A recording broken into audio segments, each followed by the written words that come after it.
करो वरना खड़ा कर दूंगी। और कपड़े ना सक्कू प्लीज। सारी क्यों अच्छी नहीं लग रही क्या? नहीं पहना है। हाँ ठीक है अंकल आप चाय बिस्किट कुछ लेंगे? नहीं मेरे लिए stop. Hai everyone, welcome to Ombre Box Story. Semoga kalian sehat selalu dan diberikan rezeki yang berkah ya. Kali ini Om akan membahas alur cerita film komedi koplak gental-gendul lagi yuk. Film ketiga dari trilogi Kyakul Hai Home ini mengisahkan tentang dua cowok cabul yang diusir oleh keluarganya karena luntang-lantung. Mereka pun gak sengaja malah kerja di tempat pembuatan film bokep di Thailand. Nah, ente bayangin aja tuh gimana kacamnya tuh dua cowok nahan konak. BTW, bagi yang belum nonton seri 1 dan 2-nya, linknya Om taruh di deskripsi ya. Monggo. Tenang, antara film 1, 2, dan 3 ini gak saling berhubungan kok. Jadi bebas kalian menonton yang mana duluan. BTW, ini film banyak adegan gendal-gendulnya. Untuk bocil yang pipis saja masih mencar, mendingan cari film Om yang lain aja ya. Jangan nonton yang ini. So, gak usah pakai lama, bumper Ombre Box Story.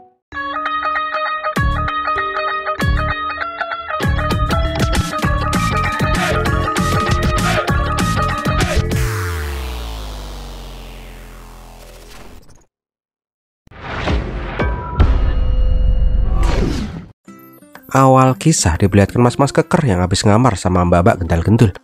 Bujuk, itu apaan yang tegang berdiri menantang dunia? Abang, kek sikil toh. Siapa sih yang naruh kaki di sana? Bikin Om kaget aja. Gak lama, mas-mas itu pun keluar kamar dan langsung masuk ke kamar yang lain di lantai bawahnya.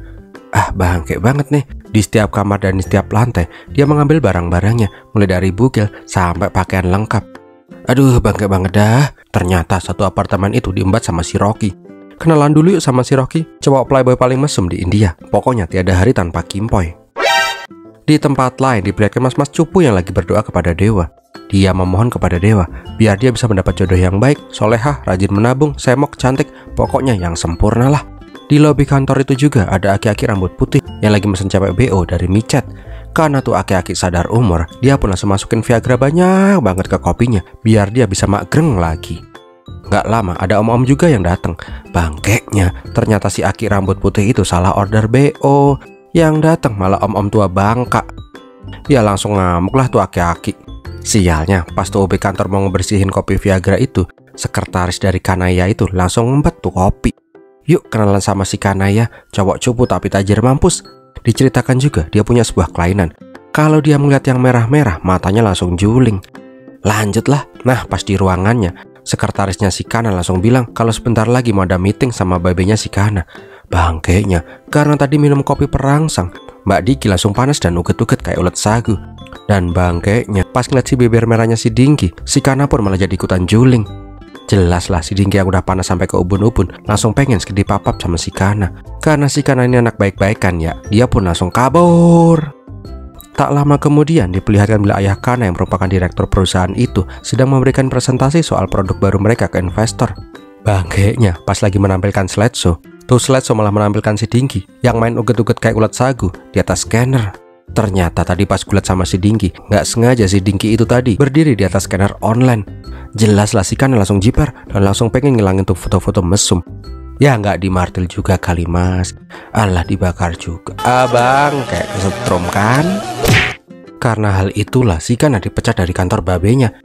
Ketika dia lagi nyari lowongan pekerjaan di koran, si Rocky sohibnya pun datang. Si Rocky punya ide biar babinya si Kana nggak ngambek lagi.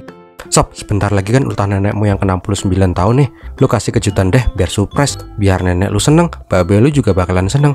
Untuk urusan itu biar gue yang ngurus kejutannya. Singkat cerita, hari ulang tahun nenek pun tiba. Diceritakan juga bila si Kana punya ibu tiri yang semok badai. Duh, mantep banget tuh punya ibu tiri kayak gitu. Jadi inget film Jepang. Gak lama si Rocky datang membawa kue ulang tahun buat nenek.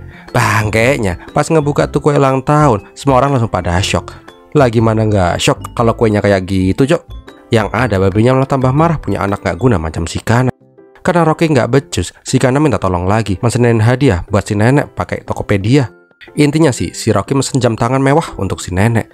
Tapi bangkeknya, karena kamar lagi sepi nih ya, nih biang cabul malah buka website bok app. Wah gede ya, gental-gental. Oh mulai suka nih sama nih film. Duh bisa kelesotan kayak gitu ya. Bangke 1000 bangke. Kana sama si nenek malah masuk ke kamarnya. Dan walah, mereka melihat si Rocky yang lagi ngelus-ngelus batang pusakanya sambil bukil. Jelaslah si nenek langsung tewas ngeliat gebuk maling punya si Rocky. Karena hal itulah sekarang si Kana malah diusir dari rumah dan jadi gelandangan. Ketika lagi bingung parah, si Rocky ditelepon sama temennya dulu pas kuliah, si Mickey. Mickey menawarkan pekerjaan di Bangkok, Thailand. Wah, kebenaran sekali kayak di film India.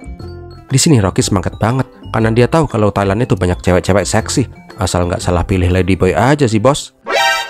Mereka pun langsung membayangkan bisa joget-joget bareng di Bangkok. Gas kuy, joget.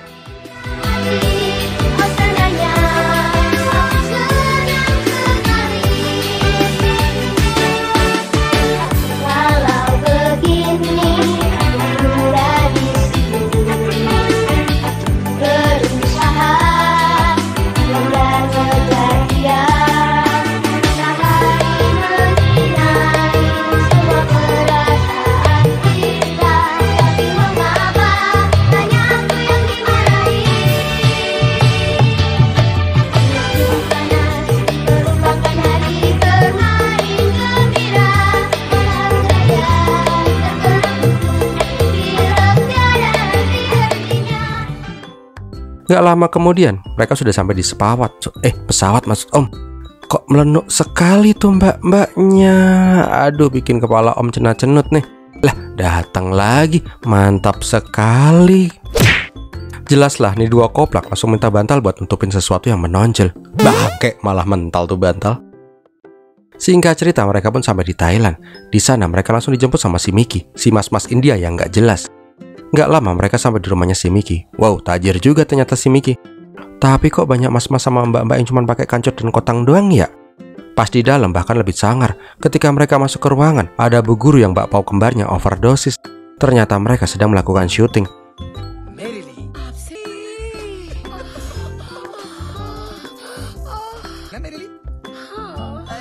Setelah om puas melihat perabotan Bangkoknya Mbak Merily, kita pindah ke ruangan sebelah. Di sana juga ada Mbak gendal-gendul sama Mas gel-gel. Bangkainya, pas ngeliat belahan, maksud om, pas ngeliat baju merah, si Kana kambuh lagi julingnya. Tapi pas ngeliat si Saku, Rocky inget sesuatu. Ternyata Saku itu adalah bintang bok FF yang kemarin dia lihat pas di kamar nenek. Aslinya si Mickey ini siapa sih? Kok bisanya rumahnya ternak melon gede-gede kayak gitu? Di luar, dua cabul ini pun juga dikenalin sama mas-mas tampan rupawan, si Jimmy, dan manusia tulang lunak Sundar. Akhirnya baru deh diketahui kalau si Mickey itu adalah bos film Bok OF. Dia mau produksi film esek-esek buat pasar internasional. Di sini dua koplak pun jelas marah dong, jauh-jauh ke Thailand disuruh kerja di film Bok OF. Tetapi si Mickey bilang kalau kerjaan kayak gini bayarannya gede, bisa genjot-genjot setiap hari sama cewek-cewek bohai. Yang paling penting gak ada orang yang mengenali mereka di Thailand, jadi rahasia aman. Di sini Rocky pun mulai tertarik, tapi si Kana yang alim mah ya tertarik juga lah. Gila aja, pepaya Bangkok ditolak. Singkat cerita, mereka berdua pun join di pembuatan film esek-esek itu. Di luar dugaan, mereka bisa berperan dengan sangat bagus. Sepulang dari syuting, dua koplak pun jalan-jalan di kota. Nah, pas lagi beli es krim, gak sengaja karena melihat ada cewek India pulen sekali pakai banget. Melihat mbak-mbak tank top pink, si Kana pun langsung salfok. Sampai makan es krim aja belepotan kayak gitu. Bangkainya, pas lagi asik-asik yang memandang yang indah-indah, ada tikus gak ngotak yang malah masuk ke celananya si Kana. Jelas lah, batangnya digerayangin sama si tikus. Si Kana pun langsung rogoh-rogoh selangkangannya. Ya mbak-mbak pulen itu pun langsung ilfil dan kabur lah. Rocky pun bilang, yaudah deh nyari yang lain, kalau emang jodoh gak akan kemana. Besoknya syuting lagi. Kali ini perannya pakai balon-balon gitu. Ceritanya pas lagi main balon, ada pembunuh yang pengen membunuh si Merily. Duh, untung gak salah jablosin balon tuh si Kana. Kalau sampai salah kan berabe. Sore harinya pas di sebuah mall, kembali lagi si Kana ketemu sama si Salu. Karena kaget, tangannya pun refleks sampai tuh susu nyempratin susunya mbak-mbak. Inilah yang dinamakan susu ketemu susu. Jelaslah melihat kecabulan si Kana sekali lagi, Salu pun langsung kabur. Bentar, itu tangan-tangan.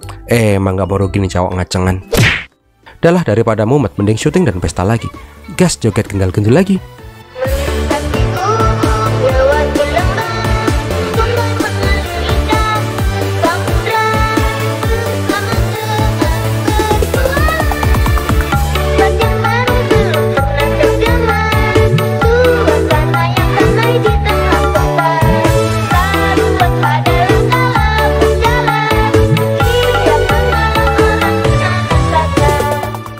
Beberapa hari kemudian diperlihatkan bila si Kana lagi jalan di pinggir pantai. Kebetulannya banget, dia melihat Mbak Salu lagi gedal-gedul pakai bikini seksi.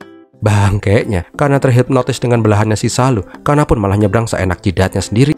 Walaupun udah diteriakin sama si Salu dan yang lain, nih orang tetap aja ngeloyor di tengah jalan. Nah kan, tremek kabeh tuh mobil. Bangkeknya, dia malah kepleset skateboard dan langsung nyusup ke belahan nenek dengan epic. Ketika melihat ketidaksengajaan itu, akhirnya si Salu pun paham. Kana juga bilang kalau kemarin itu selangkangannya demek-mek sama tikus, makanya dia gel-gel. Karena udah tahu semua itu adalah salah paham, akhirnya si Kana mengajak si Salu ngedate. Gayung pun bersambut, Salu pun langsung mengiyakan. Lah, gampang amat ya. Singkat cerita, hubungan mereka pun semakin dekat, nempel. Sampai suatu hari, si Kana memberanikan diri buat ngelamar si Salu. Dia pun memberikan sebuah cincin berlian ke Salu. Jelaslah Salu senang banget. Tapi kok berliannya kecil banget ya, kayak upil terenggiling.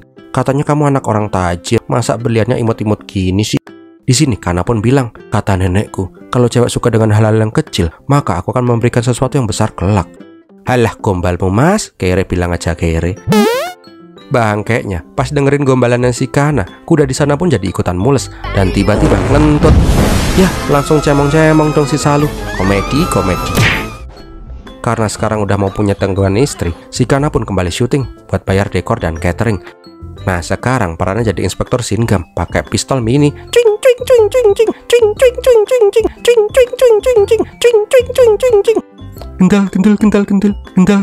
Gendal.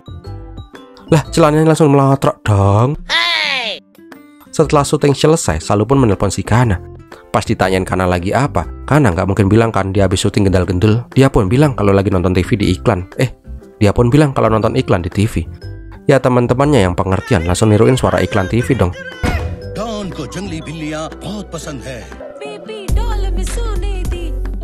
Singkat cerita, Salu pun bilang kalau keluarganya pengen ketemu sama keluarganya si Kana untuk membicarakan pernikahan mereka. Kana jelas saja langsung jiper lah. Lah piye, dia kan lagi ngibul. Emang sih dia anak orang tajir, tapi kan dia lagi diusir sama babenya. Di sini Kana minta bantuan si Miki dan Rocky buat mikir. Tapi gimana ya, Rocky jelas saja nyap-nyap dan menyuruh si Kana jujur aja.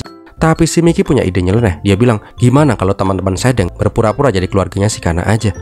Pas diterawang dengan saksama, akhirnya Kana pun setuju daripada nggak ada. Kana bilang kalau Merily dan Saku akan menjadi adik-adiknya, sedangkan si Jimmy dan Sundar akan menjadi iparnya. Lah terus yang jadi bapak siapa, cok? Pas mau Martha tertuju ke Rocky mah ogah dan langsung kabur. Karena udah nggak punya kandidat lain, akhirnya si Miki lah yang akan berperan menjadi babenya si Kana. Bangkeknya, walaupun mereka semua itu adalah aktor, tapi mereka semua kan aktor film Wig-Wig. Jadi mereka harus latihan dulu biar bisa meyakinkan keluarganya si Salu. Tapi gimana ya, si Miki malah kayak robot gedek gitu.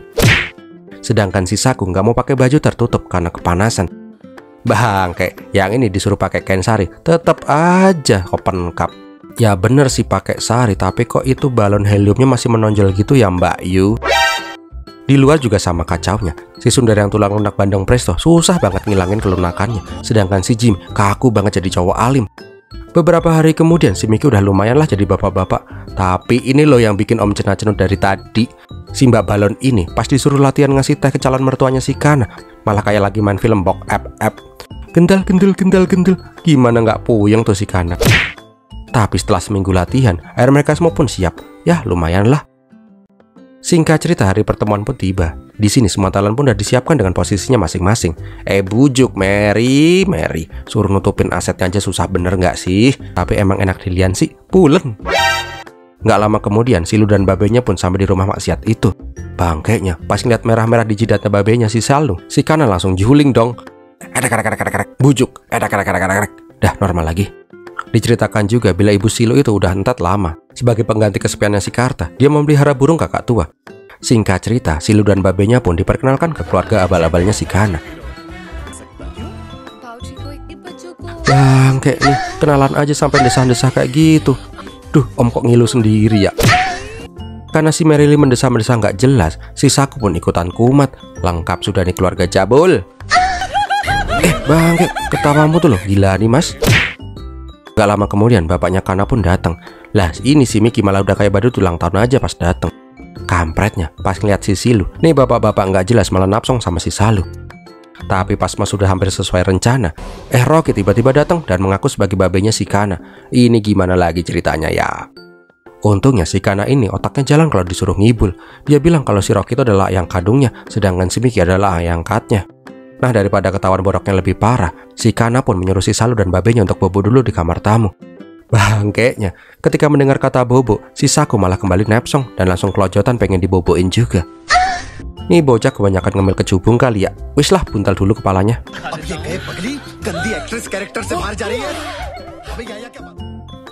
Pas lagi mulai sepi, tiba-tiba ada bel pintu lagi. Pas dicek, ada tante-tante, guguk, dan mas-mas nggak jelas. Ternyata itu adalah budenya si Salu. Yang bikin Om Amajing adalah, nih tante Sindur kan gagu kan ya, ao doang. Pas dia ngomong ao, guguknya langsung jegok. Terus ditranslate deh sama si Mas Andi. Jadi urutannya, tante, guguk, Andi. Sangat keren sekali. Setelah ao itu, tiba-tiba ada bel pintu lagi. Bagainya pas dicek, ternyata itu adalah babe dan emak tirinya si Kana. Lah kok bisa? Ternyata si Rocky yang mengundang mereka. Biar dia nggak perlu berpura-pura lagi jadi babenya si Kana. Kirain nggak bakalan datang, lah ini malah datang beneran. Wah, buntet ini mah. Sialnya lagi, ketika terus ting tang, Salu dan babenya pun keluar dan nanya siapa tamu itu. Kana bilang, alah paling cuman pengemis om. Nah, pas dibukain, bener dong. Si Karta ngira emak sama babenya si Kana itu pengemis. Ya ribut lah mereka. Apalagi pas si PK juga ikutan ngaku-ngaku sebagai babenya si Kana. Tambah ruwet datu sandiwara. Namun bukan Kana namanya kalau nggak ahlinya ngibul. Dengan jurus ngibul dewa, dia pun bisa memutarbalikkan fakta biar semua orang percaya. Intinya sih, daripada tambah runyam, Kana masukin orang tuanya ke kamar dulu, biar si Salu dan babenya nggak tambah curiga. Di sini mereka bertiga pun bingung harus gimana lagi. Bangkeknya, Kana nggak mau dikunci di kamar. Babe sama emaknya Kana pun ngedar-ngedar pintu terus. Dan yang lebih epic, Tante Masti malah nyusruk di dekapannya si Rocky. Lah gimana ya, namanya Tante Gemoy. Pas ngeliat si Rocky yang sekarang jadi om maco, si Tante Masti ini langsung kedut-kedut dong nenennya. Dia pun langsung naksir sama sosok Rocky KB2 ini. Intinya sih, ini 3 orang koplak berpura-pura biar babe sama emaknya nggak curiga. PK juga bilang kalau dia datang itu karena dia pengen lihat siapa calon mantunya. Dan yang lebih penting, dia pengen nguyel-nguyel si Rocky karena udah buat neneknya entet. Tapi untungnya PK sama Masti nggak sadar kalau om kumis japlang di sebelah mereka itu adalah si biang masalah, si Rocky. Singkat cerita, babe sama emaknya Kana pun disuruh istirahat dulu. Tapi kayaknya si Tante Gemo ini udah terkintil-kintil sama si Rocky. Keesokan harinya mereka semua pun pada jalan-jalan ke pantai. Joget basah-basahan, gental-gentul dulu lah.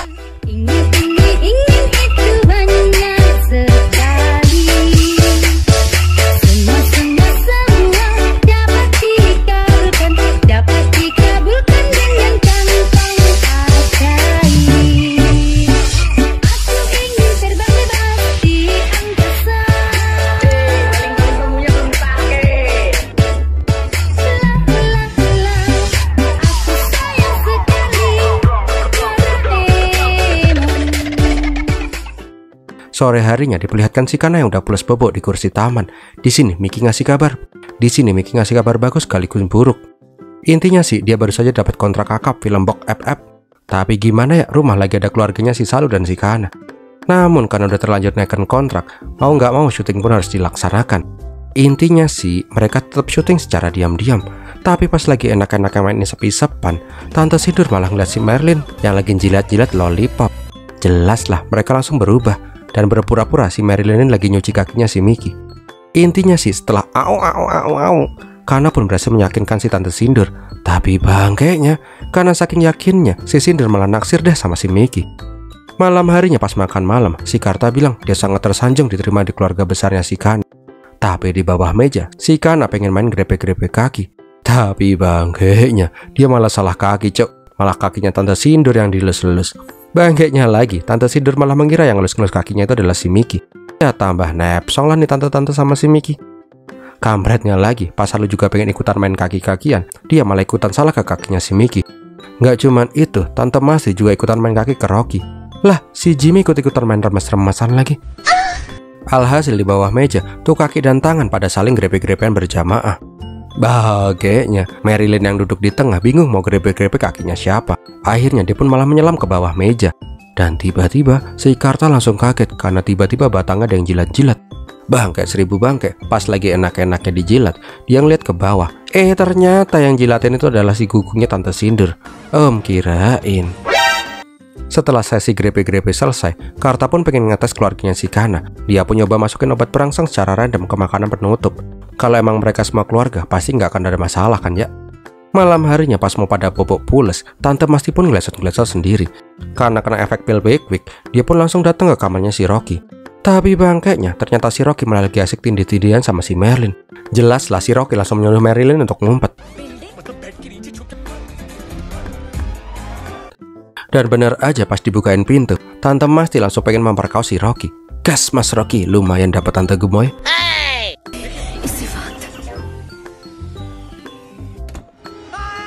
Sedangkan di tempat lain, si Kana kaget parah pas di kamarnya ternyata ada Salu yang udah pakai baju haram.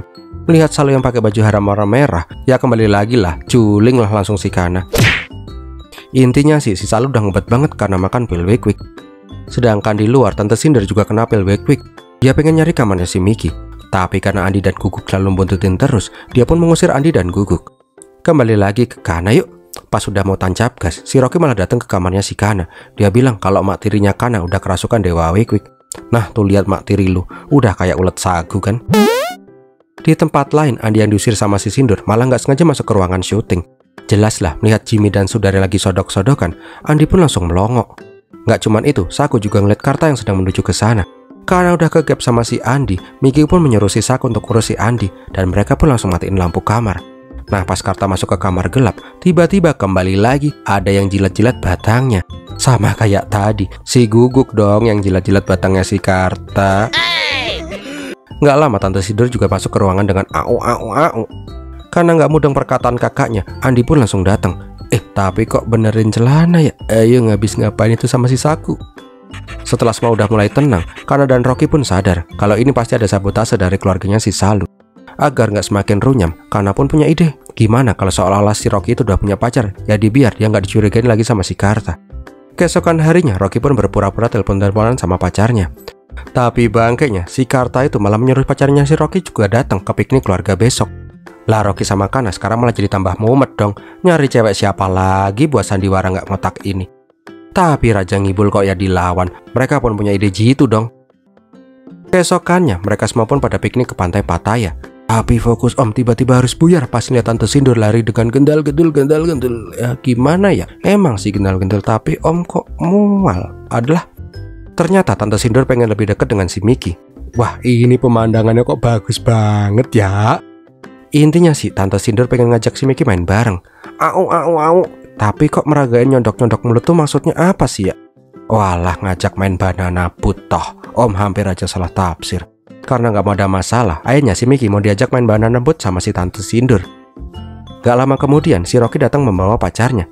Bangke ini masih Kana. Intinya sih dia pengen pamer ke Karta. Tapi bangkainya pas ngeliat si Kana versi cewek, Karta bilang kalau Kana yang lagi jadi video ini mirip banget dengan mantan istrinya. Cok beneran mirip cok. Jelas lah si Karta langsung nepsom sama si Vidya. Nggak cuman si Karta, si Salu pun juga kangen sama mendiang mamanya. Dan langsung pelukan senggel-senggel susu.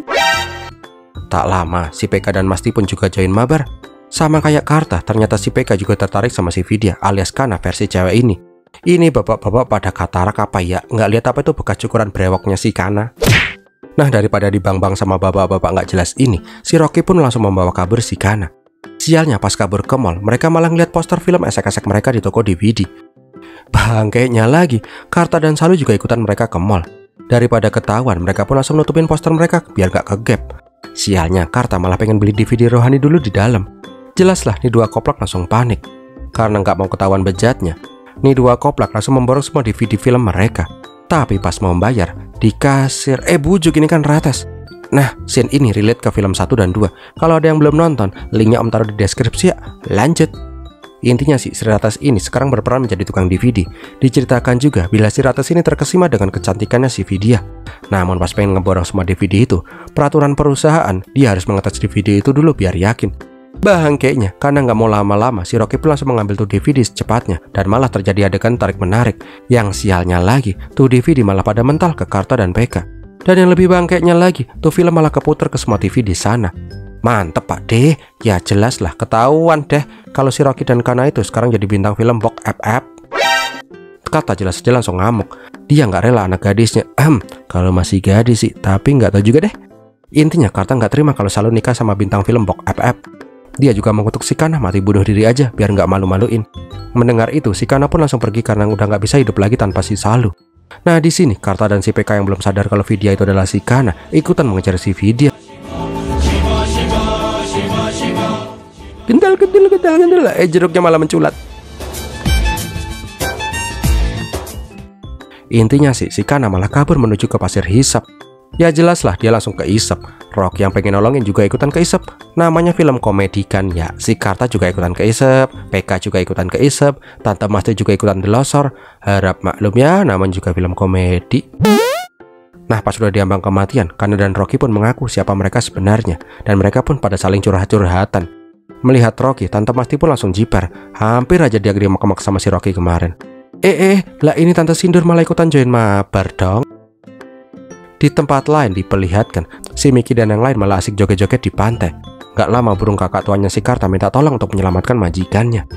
Gak pakai lama, si Miki dan Salu pun datang dengan balon udara. Twing, twing, twing, twing, asik bergetar-getar. Lanjut. Intinya sih satu persatu orang koplak ini pun berhasil diselamatkan naik balon udara.